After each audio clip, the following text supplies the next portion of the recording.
So lads, today Sophie Cunningham was interviewed, obviously, after the entire fiasco. The entire Connecticut Sun fiasco. She was interviewed at practice. I don't think they really interviewed at practice after the for the Golden. Sophie Cunningham just broke her silence about that wild ejection defending Caitlin Clark, and she's not backing down one bit. Her new interview reveals exactly why she took matters into her own hands and calls out the people who've been targeting Clark all season. Her words are going viral for all the right reasons. Do you think Sophie Cunningham was justified in defending Caitlin Clark the way she did, or did she go too far? Just go tomorrow. You're on the Las Vegas Strip. What can the Las Vegas expect from Sophie? Oh, you know what? I'm just going to be me. I don't go in there trying to predetermine anything. I'm dialed in. I need to focus on hitting my shots, making sure I'm executing the schemes right. I'm not focused on the extracurricular activities. And you know what? During that, it was just part of the game. I think the refs had a lot to do with that. It was a build-up for a couple of years now of them just not protecting, the star player of the WNBA. And so at the end of the day, I'm going to protect my teammates. That's what I do. And I'm a team player, so... Sophie Cunningham just sat down for her first interview since becoming the most talked about player in the WNBA, and let me tell you, she came with receipts.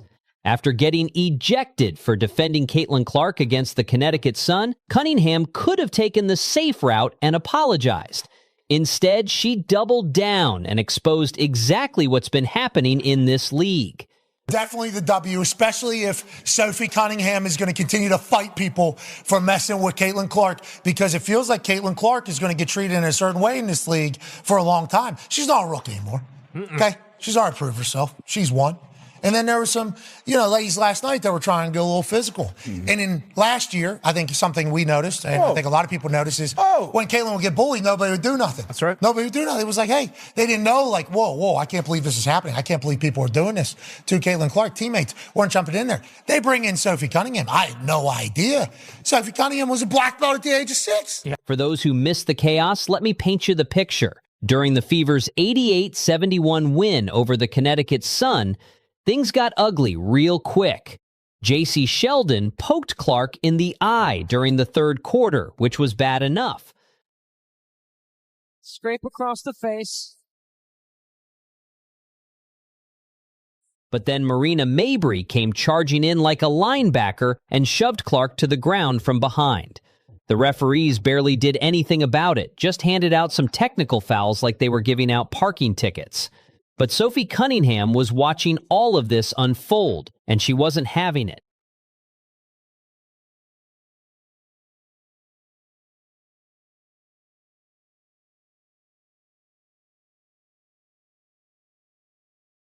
With about 46 seconds left in the game, Sheldon was on a fast break when Cunningham decided enough was enough.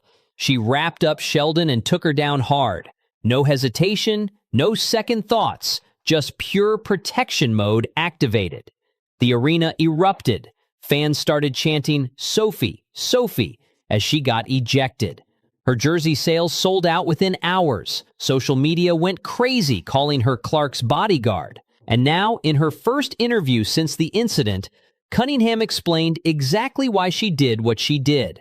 "I'm dialed in. I need to focus on hitting my shots, making sure I'm executing the schemes right," Cunningham said. "I'm not focused on the extracurricular activities, and during that, it was just part of the game. I think the refs had a lot to do with that. It was a buildup for a couple years now of them just not protecting the star player of the WNBA.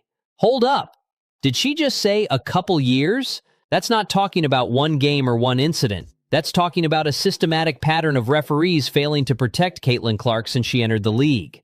Cunningham is basically saying what everyone with eyes has been seeing, that Clark gets targeted, roughed up, and cheap-shotted on a regular basis, while the refs just watch it happen. But here's the money quote that has everyone talking.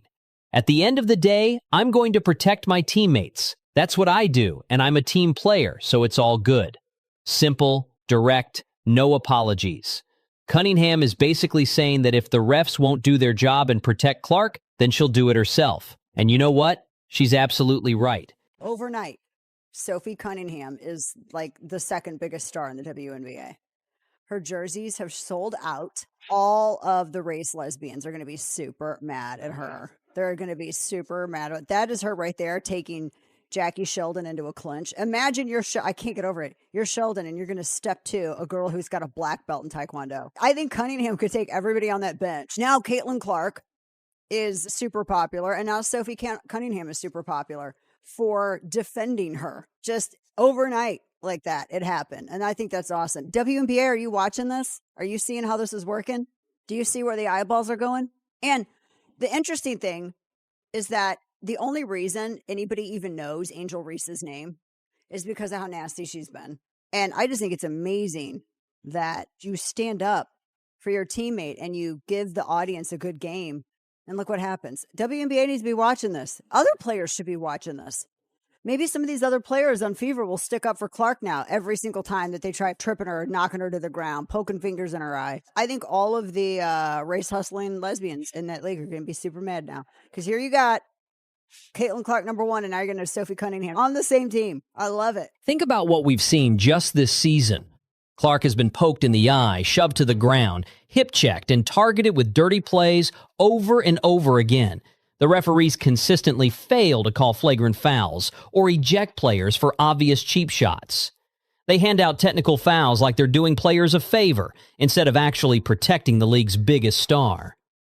Cunningham's interview reveals something that a lot of fans have suspected, but no one wanted to say out loud, that there's been a coordinated effort by some players and teams to physically intimidate Clark, and the referees have been letting it happen.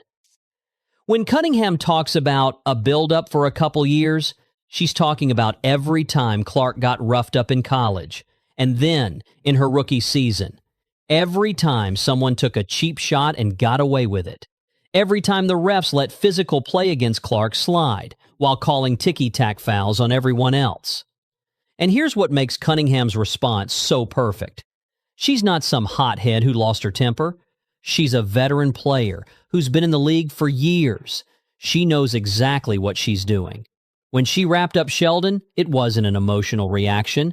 It was a calculated message. The message was simple. If you want to target our star player, you're going to have to deal with consequences. Not from the refs, because they've proven they won't do anything, but from her teammates who actually have her back. Most of the world was fed up with everything that was going on the court. They're fed up with the refs. They're fed up with the physicality getting to a point where players can get injured. And a lot of people were like, you know what? Finally, there's an enforcer on the court. And her jersey completely sold out overnight. And this was something that I predicted. I actually put up a TikTok right after the game and I said, Sophie Cunningham's jersey is going to sell out. When I woke up the next day, I checked the website and it was indeed sold out. And there was also this tweet from Front Office Sports. The Pacers and Fever are dealing with such high demand for their merch that their team store is temporarily limiting its online offerings. They said it's impossible to prepare for something like this. We've been getting 1,000 orders per night. And this is just another instance that proves how loyal the Indiana Fever fans are. They sell out arenas, they run up the viewership anytime the Fever is on television, and they put their money where their mouth is. And the response has been incredible. Cunningham went from having under 400,000 TikTok followers to over 1.2 million in just a few days. Her Instagram followers jumped by over 300,000. Her jersey sales went through the roof. Caitlin Clark even said she'd pay Cunningham's fine for getting ejected. This tells you everything about how fans feel about what Cunningham did. They're not buying jerseys of someone they think went too far. They're supporting someone who finally stood up for what's right. But the best part of Cunningham's interview is how she shells out the real bullies in this situation. See, the media narrative has been trying to paint Cunningham as the aggressor. Some people are calling her dirty or saying she went too far. But Cunningham is flipping that script entirely. She's pointing out that the real bullies are the players who have been targeting Clark for years, the ones who take cheap shots and then act innocent when they get called out. The ones who use their size and physicality to try to intimidate a smaller player. Those are the bullies. And the biggest bullies of all? The referees who enable this behavior by refusing to call it properly. Even if you you look at this play where JC Sheldon eventually swipes Caitlin in the eyeball, she had contact with her like 4 to 5 times. That should have been called a foul before the eye swipe even happened. Referees, what are you doing? Open your eyes. Open your eyes. Now, I want to call out 2 things on this play specifically. I want to call out Tina Charles because I have mad respect for her for how she handled that situation. She immediately went over to defend her teammate in JC Sheldon. Tina Charles runs over and was blocking her. And then Marina Mabrey, when she comes out of nowhere, Tina Charles immediately puts her hands up and backs away because she didn't want that to be like, I didn't do that, essentially, was what she was saying. Like, I didn't do that. And I don't think that she was trying to do that. I don't think she was trying to be physical. I think she was trying to stick up for her teammate because that's what you need to do, but de-escalate the situation, not make it something that it turned into, which is what Marina Mabrey did. Cunningham is basically saying that the refs are complicit in allowing Clark to get targeted because they won't do their job. This is what makes her interview so powerful. She's not just defending herself, she's exposing the entire system that has allowed this to happen. She's calling out the hypocrisy of people who are more upset about her retaliation than they are about the original cheap shots against Clark. 500,000 followers and such, and your jersey selling out. How cool is that for your... Yeah, it's cool. It's funny what kind of people are attracted to. I'm just trying to keep the main thing. The main thing is that's basketball, trying to win games, sticking up for my teammates. That's all part of it. Cunningham also touches on something that a lot of people don't understand about basketball dynamics. She talks about how she's, quote, a team player, and how protecting teammates is part of what she does. This isn't some new role she invented.